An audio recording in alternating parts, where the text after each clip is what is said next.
Good morning mga Karfi. Pasensya na. Ngayon lang ulit tayo nakagawa ng video. Kaya rin ako nag-video. Gawa na ang dami pa rin akong nare-receive na comment, na message na hinihirapan sila mag-start ng motor nila. Lalo yung mga newbie. No? Lalo ngayon, pag malamig ang panahon sa umaga, no, hirap talaga mag-start. Actually yung ganyang issue, hindi naman talaga totally issue. Common yan sa carburetor. Kaya nga nauso yung mga FI ngayon eh.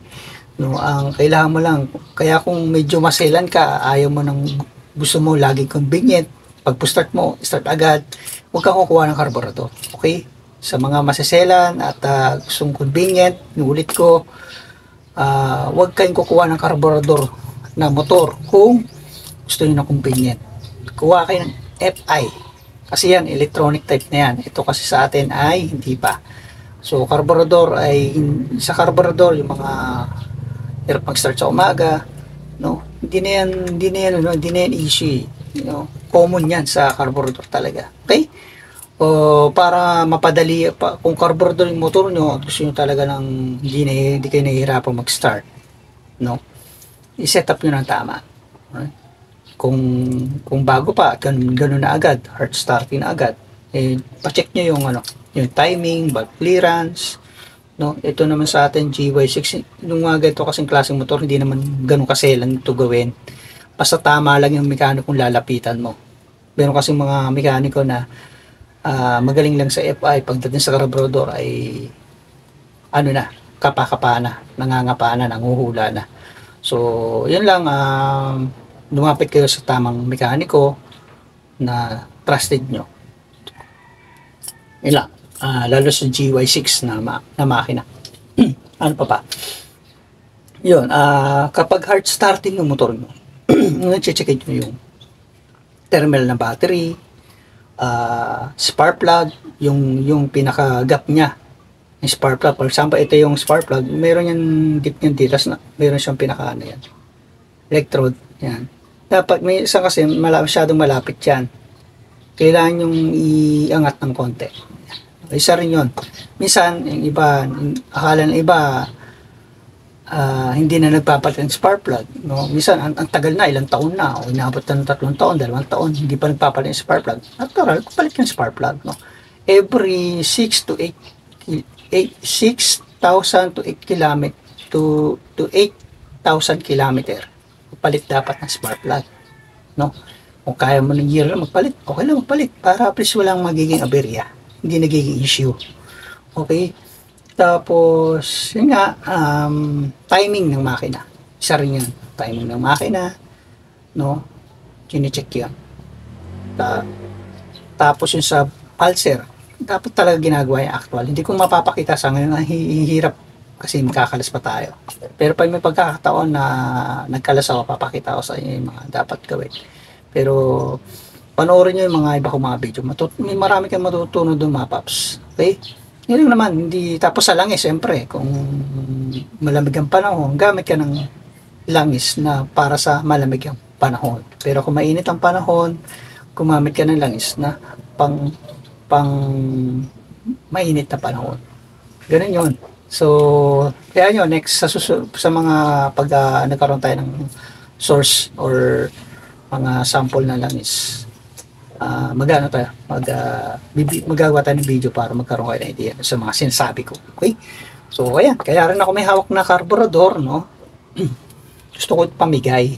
Pero pa kasi ako, ito yung mga ginamit ko na.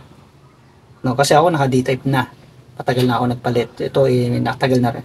Na-stock lang. Gusto ko yung pamigay para mapakinabangan pa ng iba. Sa mga taga Cavite na kailangan ng carburetor, punta lang kayo dito sa akin. PM nyo ako. Ito yung pang XRM 110 ha. Pang XRM 110. Yan. Ito naman isa ay stock. Yan. Pang passion, pang royal, pwede. Okay? So, ano pa ba? Yun. Isa pang tips lalo sa mga newbie, no? Sa nagpapalit ng pipe, no? Bago kayo magpalit ng pipe, no? Siguraduhin nyo na pag nagpalit ka ng pipe, may i-retono nyo yung carburetor. Kasi mag-iiba ang air fuel mixture niyan. So, pwedeng mag-overheat, pwedeng masira yung makina. Okay? Sa mga FI, ganun din. Kapag nagpalit kayo ng pipe, dapat pa-reset nyo ECU or pa-remap nyo. Kasi hindi simple ang pagpapalit ng, ng pipe.